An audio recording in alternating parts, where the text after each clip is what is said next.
Your Honor. Can you hear me well? Yeah, I think so. Yeah. I've been here, this is my third time on this seat, so I don't know. Your Honor. The time has finally come for Karim's parents to speak, not to be spoken about or in their name. For far too long we remained silent, composed, naively believing that in the American justice system, truth always prevailed.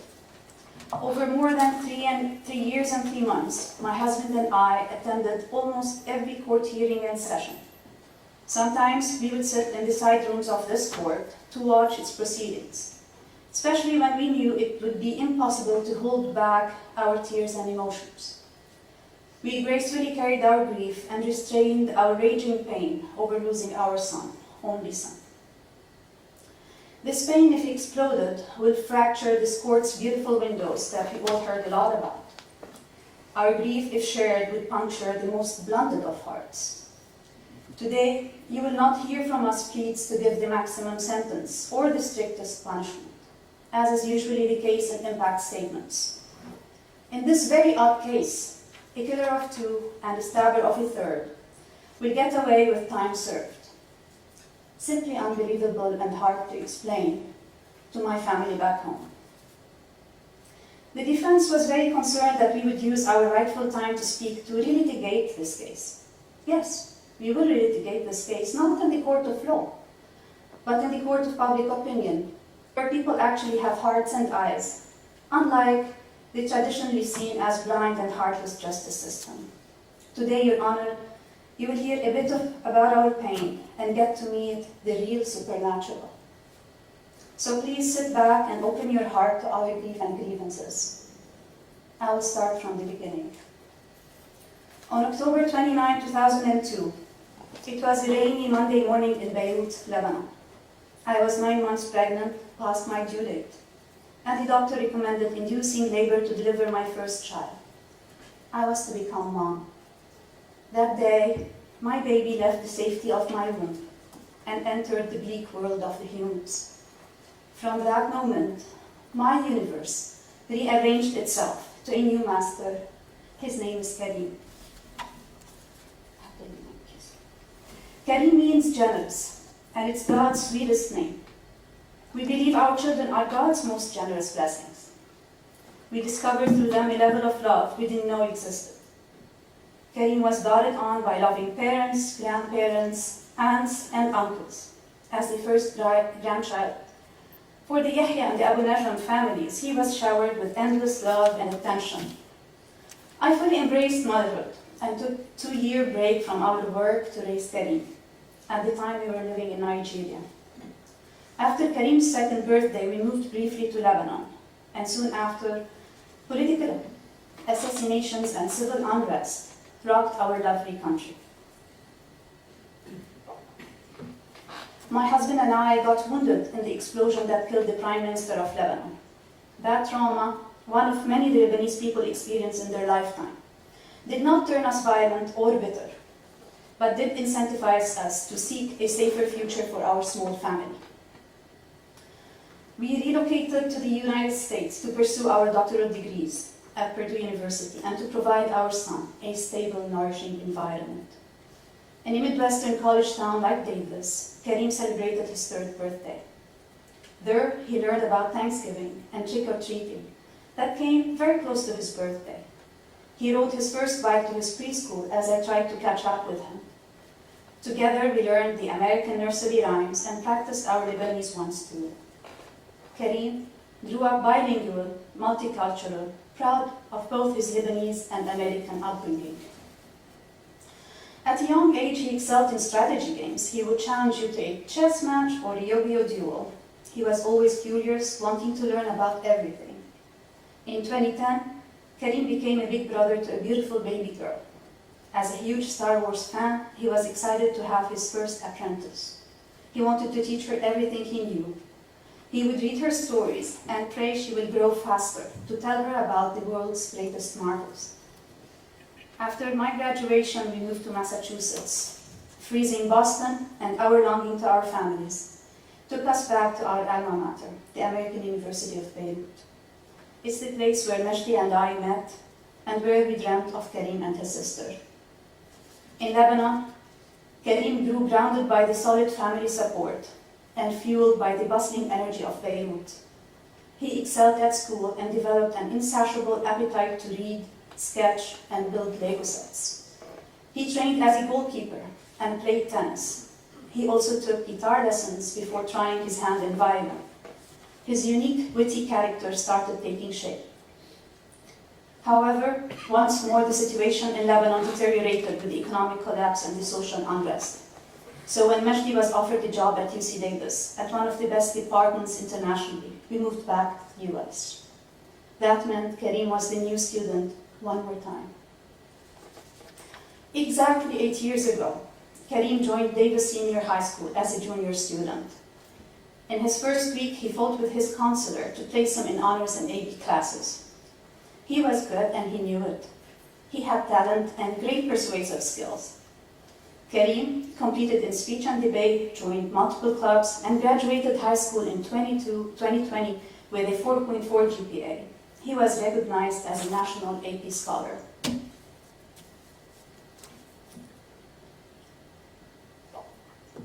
Karim wanted to join an Ivy League school, but we saw that it was still early for him to move out.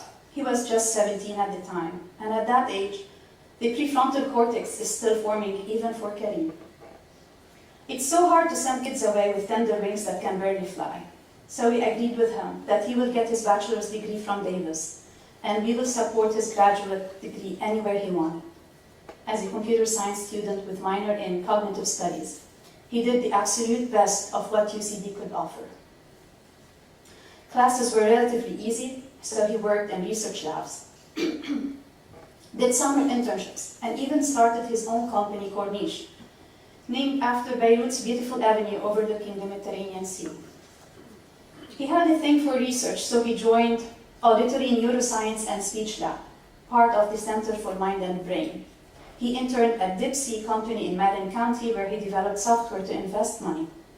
He also won Provost Scholarship Award, joined the Undergraduate Honors Program and the Plasma Program for Student Entrepreneurs. At the age of 19, Karim registered Corniche and was raising money with venture capitalists and closing deals with research labs at UC Davis. He also did an internship at Amazon and another at Audible in New Jersey. He took a quarter off from college to do these very competitive internships. I'm speaking too fast. Slow down a little bit, please. Will do. They gave him a return offer to join Audible after graduation, with a salary exceeding $200,000. In spring 2023, Karim was cruising through his courses, working part-time with X-Ray Company, running his own, taking salsa and bachata classes, practicing Brazilian jiu-jitsu, dating, and going out with his friends, and yes, finding time to celebrate family birthdays and events. You see, Your Honor, Karim was a time bender. That he could fold time. Of course he's supernatural. Karim lived, and how many of us here can say that they lived? On April 29, 2023, Karim was presenting his final year project at the Undergraduate Research Conference at UC Davis. He and 3 of his friends developed a technology that would help people who can't hear well filter sounds and noises. Based on where a person would look, the hearing aid will catch the sound and cancel the noise. How ironic. If only we could filter out the internal noise and auditory hallucinations. That day, as Karim was eating breakfast, I offered him some Lebanese tea. He pointed to the yellow mug next to him and said that he's drinking coffee, and said, "Thank you, Mama." Those were my son's last words to me. I didn't see him when he took his bike and rode to the university. My eyes usually followed him from behind the window panels as he rolled his bike to the street and rode towards Sycamore Park. That day, my eyes didn't get the chance to bless him as he left. As a chronically optimistic person, I didn't understand evil or believe horrible things can happen to us. That night, my neighbor and I went walking through Arroyo Park, just as Karim was biking home through Sycamore Lane. We all saw Sycamore Lane and Sycamore Park and heard the killer's version of what happened that night. At the time of the crime, the lights in the park worked with motion sensors. So when Karim turned to Sycamore Park and entered the bike lane, now known as Karim Abou Najm pathway, the light turned on. It takes almost 3 seconds on bike between the light and where he was ambushed. The killer said he saw a supernatural being on a bike, pointing at him and laughing. He wanted him to stop, so he stepped to the left, blocking his way. They bumped into each other and both fell backwards. Then he lunged at the shadow, what he called as shadow. I wanted to understand and reconstruct what happened that night. I needed to know. And still I found the scenario almost impossible, despite the proposed altered reality that was shared. You see, Your Honor, Karim's body was found on the grass, which means he tried to avoid the killer as soon as he realized someone stupid is standing in the way. Karim's bike was by the fence, which means Karim was tackled from his bike, and the bike continued its motion forward and clashed with the fence. Had the killer stepped in the way, the bike would be in the middle between him and Karim. It would have caused serious injuries to both. To lunge at my son with a knife means that the killer had the knife in his hand and was aware of it. He aimed at the heart and the torso, and Karim fought back. He cried for help. Help! Somebody help me. Dear God, help me. Why did the killer lunge at my innocent son? Not because he felt threatened, but because he perceived the supernatural was making fun of him. So he was not in a perceived danger or was commanded to kill. Let that sink in. The screams, the resistance, the blood did not stop the killer from attacking my son with 52 swift, deep stabs. Your Honor, Karim did Brazilian Jiu-Jitsu, so he knew how to fight. But he was caught off guard, overpowered by a knife with an aggression fueled by an injured ego. Karim succumbed to his injuries.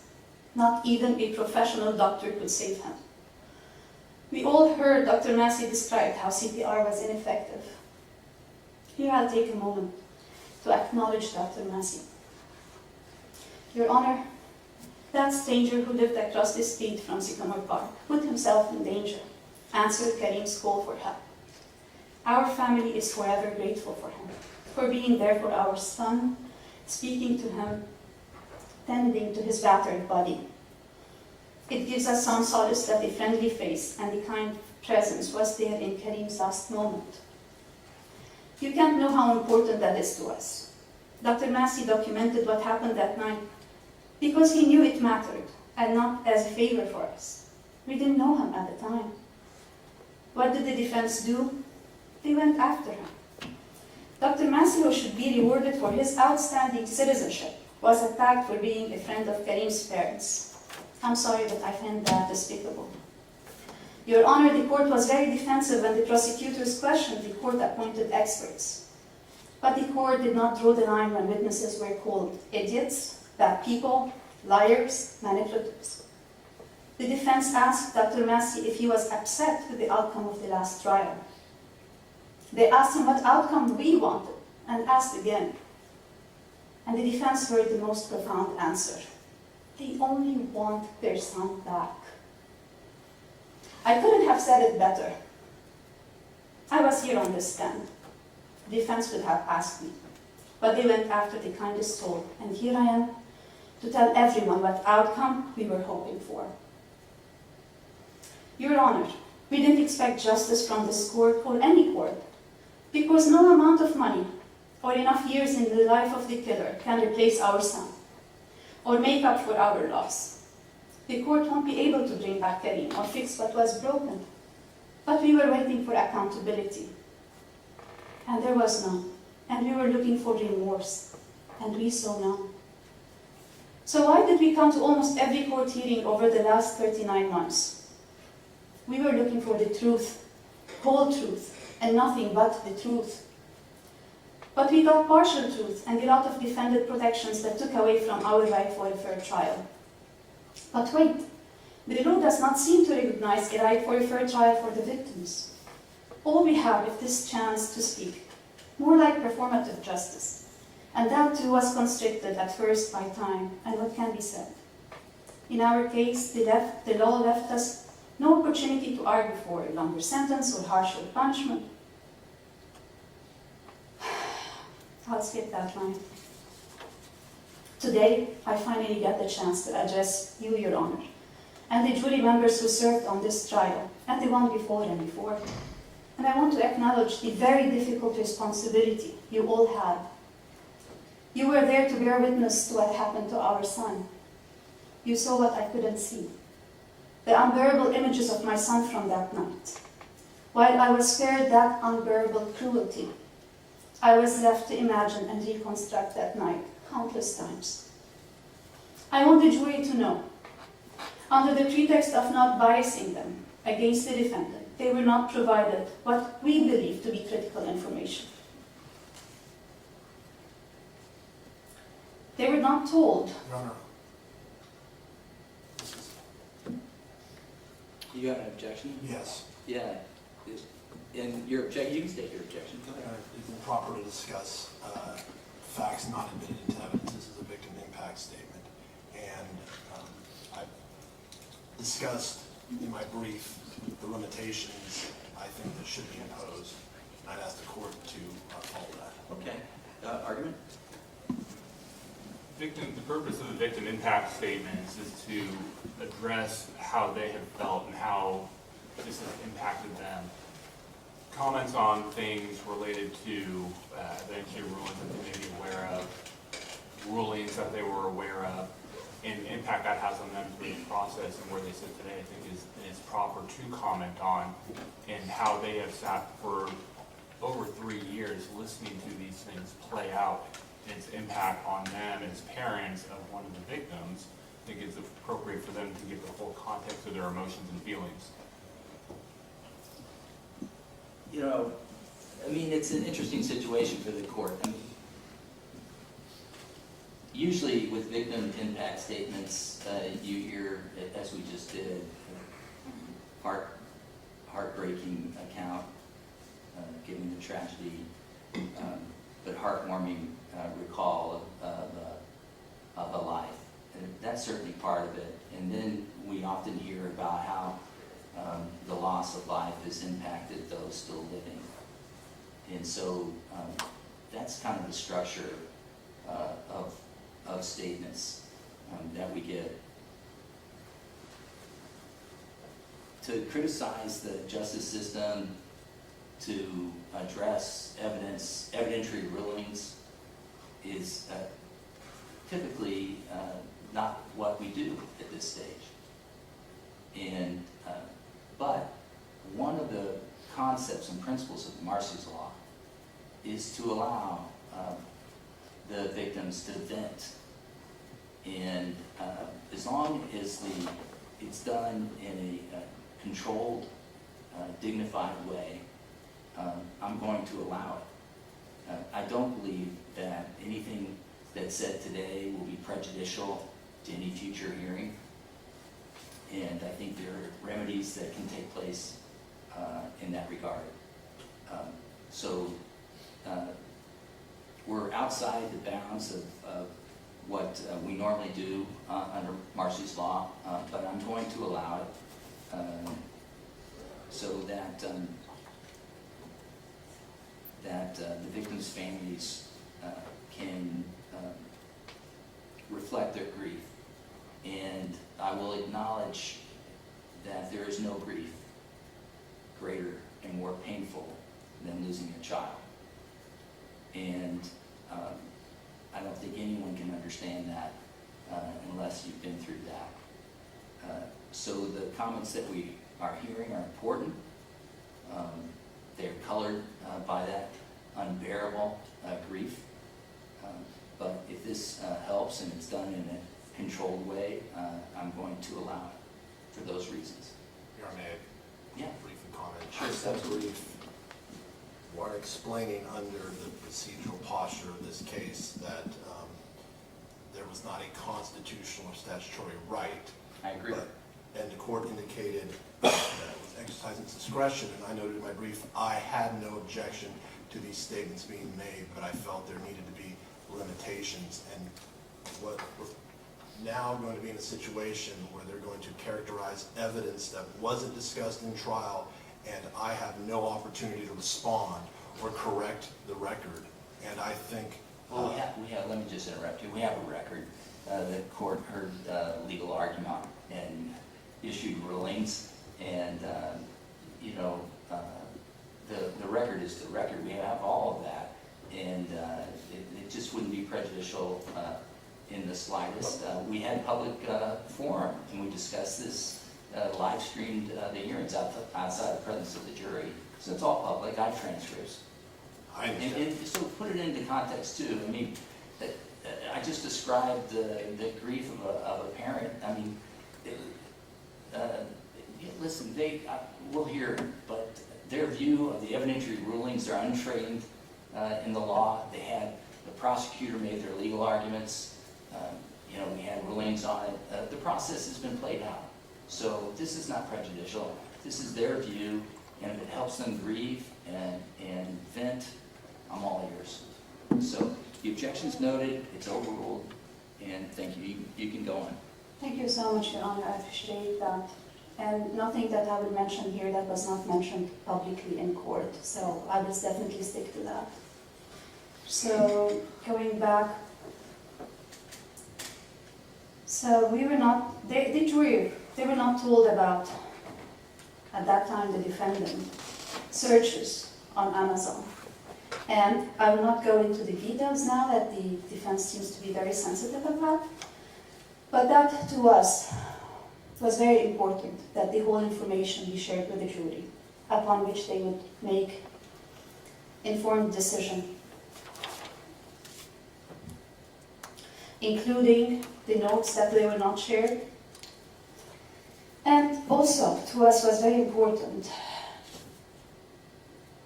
to see that the killer also exhibited a pattern of breaking the law that was discussed in trial, different trials, including driving without driving license, shoplifting multiple times, attacking innocent people because he thought they were talking about him, destroying property insured residents, buying marijuana illegally, using false names and concealed information on law enforcement. And what matters also is that the argument that he lacked insight into his mental state, to us, is not really very accurate. And the biggest evidence is his email to UC Davis to petition for his academic probation. He mentioned that he had mental health issues, and that was part of the trial, and that he would take care of it. In fact, UC Davis's response to this petition included a plan of action that required certain steps, such as dropping courses, and he was specifically requested to see a counselor for mental health. He knew that counseling was free and available for all UC Davis students.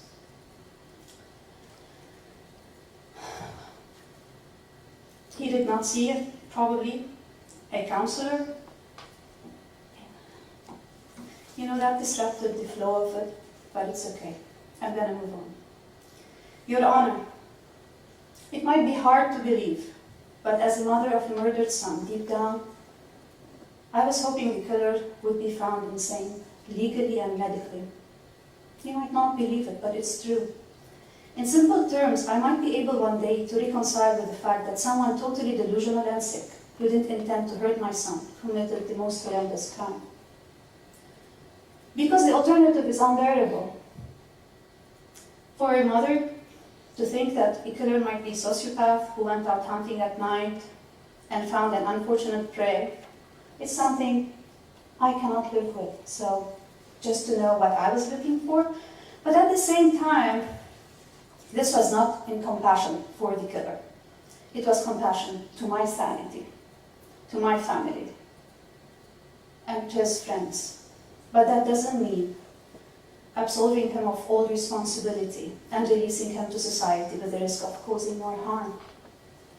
So, I did everything that I could do to learn the truth of his intention and behavior. I read books by and about people with schizophrenia. I met California's best psychiatrists and mental health experts. I used my skills as a researcher to understand violence, aggression, schizophrenia from a medical and legal perspective. So when the defense said that for the victims' families, intent doesn't matter as the loss is still there, that is not true. Loss will always be there, burning us with every breath. But the why and how matter a lot to us. Your Honor, we came to court to learn the truth, but also to keep reminding everyone of the victims who were erased from courtrooms. Our loved ones were exhibits in a coroner's report and the highly regulated card for the prosecution. Our bodies and silent presence were visual reminders of our son. And today the impact statement is used to scream the injustice that happened to him, to us, to Davis. The impact statement will give you a brief on our grief, the uncomfortable reality our society still struggles to address. Witnessing it requires respect and acknowledgement. Grief, Your Honor, is multifaceted. It shows up physically, mentally, emotionally, socially, and more. The physical pain is real, like the whole body hurts. But the heart, Your Honor, is something else. The pain is crushing, and what feels like anxiety attacks takes over the body unannounced. Our emotions can burst in subtle ways, like an escaped tear that found its way down our cheeks, to complete breakdowns with body shakes and uncontrollable sobbing and body spasm. Our grief is not meant to be hidden.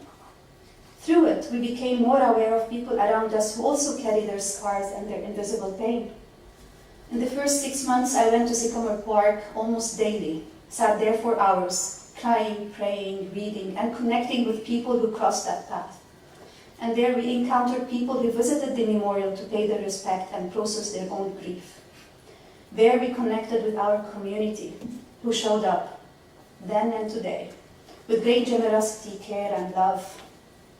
Our family is very grateful to you, to everyone who wrote to us, paid a dime to support projects that were in Karim's legacy, to honor his legacy, left flowers, colored stones, and trinkets at the memorial site, attended the events we organized in memory of Karim, thought of us and prayed all this time. But at the end of the day, Your Honor, Majdi and I would sit in our living room, looking blankly at where Karim used to sit when he took a break from hustling to tell us about his wildest projects. Our mind starts playing tricks on us, longing for its good old days. You know, I could almost see Karim there, his contour, his smile, and my body would flinch. I would hear his footsteps coming down to make a quick meal because he got hungry at night. So the impact of the crime means living in constant state of longing. I very much miss his laughs that penetrated the thin walls and gave me satisfaction as a mother that my son is happy and healthy. I miss the midnight sound of running water from upstairs as he decided to shower after his late night workout. I miss his love affair with coffee that would interrupt our soprano episode so he can make his perfect cup on his fancy coffee machine. I miss sending him messages to check when is he coming back and asking him to please stop by my room because I missed him so much. I miss cutting fruits and taking them to his room so he can nourish his body and soul. I miss hearing him around the kitchen as I worked from home, so I would make an excuse to hover around him. I miss our banter and our tense driving lessons. I miss taking him to Miller Lab where he worked and sneaking a picture with him as he looked extra smart that day. I miss washing and folding his clothes and even picking after him. I miss the almost daily Amazon packages that were delivered with his name on them. I miss our talks and his shameless confidence in his intellect and vision. You see, Your Honor, Karim was supposed to make it home that night. I was supposed to take him the next day to buy his first car. He was supposed to live with us after graduation until he found his new home. I'm supposed to visit him in his new apartment, not his body in Davis Cemetery. I'm supposed to give him a hard time on who to marry and tease him that his mom is much cooler and smarter. He was supposed to walk on his graduation day, but his dad walked instead. My husband and I attended many graduations. As faculty members at our own too. Karim, he didn't get to attend any. His high school graduation in 2020 was cancelled due to COVID. And his college, well, he was not there to celebrate it. So this crime caused unbearable grief for me, my husband, my daughter, family, and friends near and far. My 12-year-old daughter suddenly lost her only sibling. On top of her profound grief, she was afraid to lose her mom and dad, so she became our lifeboat. And just before I walked the door to come here today, she said, "Mom, I wrote a few lines. I wouldn't be able to go there to deliver them. Can you read it on my behalf? Is it okay?" Sure, yeah. Thank you. She wrote, "These past 3 years, you all think you have grown to know my brother Karim Abou Najm, an exceptional pupil with a bright future, with dreams and goals for what he's set to accomplish. A loved son, friend, brother, and a person who was taken too soon. Despite all the things you have heard, you will never know the real him. You will never live less than 10 feet away from him, hearing his music and voice echoing through the house. You will never smell his coffee that he makes every morning in the coffee machine he loved so dearly. You will never see the little things he did that made him himself. You wouldn't notice how his eyebrows furrow together when he's concentrating, as mine do now. You won't taste the boba he gets you once in a blue moon when he feels like giving his annoying little sister something he knows she loves. You will never know the real him. All his battles, his innermost thoughts, his dreams, his insecurities, his perks and flaws. And with that, I won't either. When asked how that one day, the one moment on April 29 at 9 p.m. affected me, it cost me everything. I will never argue with him over the silliest fights or tattle on him when he calls me annoying. I will never be able to depend on him to protect me or advise me about what classes to take. I will never be able to drive with him or walk back home with him after school, or overhear him talk about me to his friends and smile as he says that he loves me. For all the things that I won't be able to relive with him, there are things that I will never be able to achieve in the future. At every important event in my life, my graduation, my wedding, my baby shower, there will be an empty seat haunted by him. I will never be an aunt, and my future kids will never have an uncle who will spoil them rotten and tell them all the things, little things they can do to annoy me. To all of you, your lives will continue after this is over. For me, I am frozen as the 12-year-old girl who was told her idol had been killed. While I remain unseen during this entire court ordeal, my grief and love for him are anything but invisible. Now at 16, I am motivated to accomplish all that was robbed from him. I will make the world a better place, not for myself, not even for him, but for all of those other 12-year-old girls whose lives were forever changed in the blink of an eye. This is from Karim's sister. So I'm going to continue mine, and it's almost over. Despite the raging waves of grief that rocked my world, I persevered in the best way I could. First, for her sake, for Karim, and for our family and friends. But no one prepares us to be bereaved parents. In fact, out of all the endearing words in the Arabic language, and there are many, the most extreme is reserved to parents saying it to their children. Tu'burni, which literally means, may you bury me. It should not be used by children to their parents. You see, we pray that our children will bury us one day, and never the other way around. It simply doesn't respect nature's laws. Your Honor, I was a person who danced as they walked, who sang with passion on long drives, who stopped to smell the roses. Then my son was murdered. That Nadine was killed too. But there is no court to litigate that crime. On April 30, when the police knocked at our door, my world turned dark, like colors of life left with Karim. Everything became tasteless and cold. My brain simply stopped reading signals and went through anhedonia. It was giving me the message, error, error, restart at safe mode. I didn't know our bodies develop addiction to people we love. On a cellular level, I was craving the presence of Karim, like my cells being pulled away by a magnet. After 1,207 days, countless court hearings and countless conversations and counseling, I still haven't reckoned with the reality of what truly means that my son was killed, almost in my backyard, for no fault or wrongdoing. Your Honor, we did everything right. Karim did everything right. So what went wrong? Every morning I pull myself out of bed, I take a leaf from Karim's book of life and channel my pain into something useful and beautiful. I try to wear a smile with the help of great friends and caring communities.